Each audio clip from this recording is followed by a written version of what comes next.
Welcome to your in-depth weekly horoscope for week commencing the 17th of October for the Sun or the Ascendant.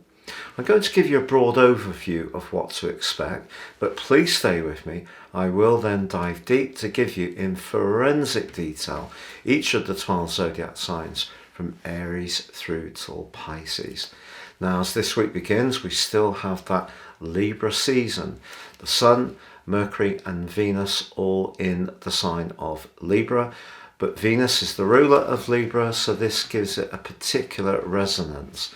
Now by Saturday, the Sun and Venus come into an exact conjunction, but it's right at the end of their stay in the sign of Libra, because on Sunday they move into Scorpio. So I need to tell you about that for each of the 12 signs, but also the ruler traditionally of the sign of Scorpio is Mars, and the Sun's forging a really energized link to Mars this week, which is brilliant if we're wanting to have enthusiastic conversations. The problem is that Mars continues to be compromised by the swirling mist that is Neptune, and that's in the 12th solar house.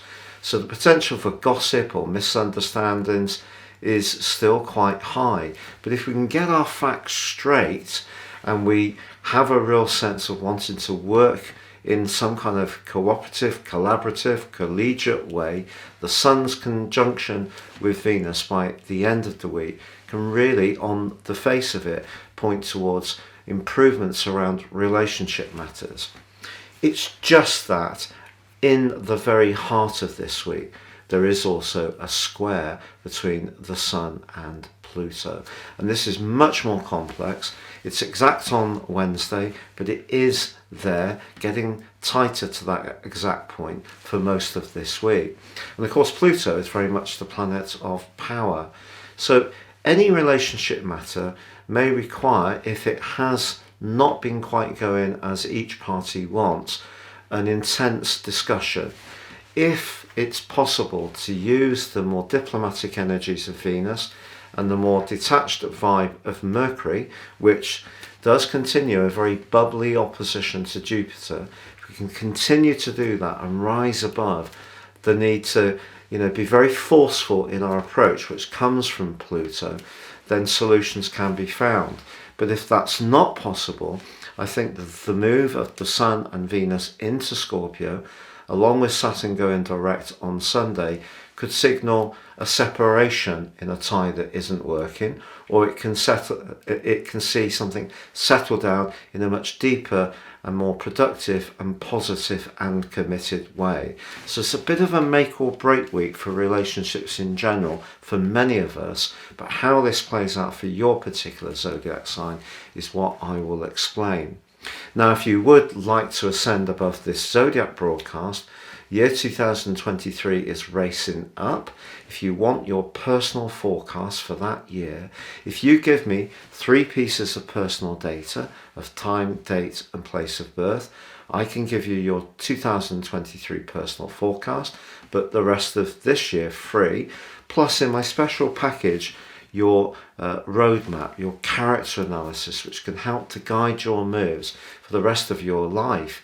This will give you invaluable information to help you to understand some of life's repeating patterns for you, but also where you can seize opportunities. Please see the link below for more information. If you're new to my channel, I'd be honoured if you would subscribe. If you decide to do so, please click or tap on the bell notification symbol. If you're an ongoing viewer, thank you so much for your continuing views. So Sagittarius, your week commencing the 17th of October forecast suggests your connections to others really come sharply into focus. And one of the reasons for this is that Neptune is in your sector of emotion, which has been really bringing a more tender dimension to your life since 2012. But that continues in that rather enervating and confusing angle with Mars in your sector of relating. Now Mars, of course, is about desire, so it's giving you more confidence to go for what you want around your relationships, yeah? or perhaps not with Neptune in the mix, because it may be that you think you want something and then start questioning exactly what you want. And this particularly tricky energy is going to go on through to the end of November. Fortunately, this week, Mars forges a brilliant link to the Sun and Venus. And if you want to cut through and really make connections in a positive and bold way, which is much more in keeping with your more long-standing approach to things, this particular combination will give you a lot of galvanized self-belief.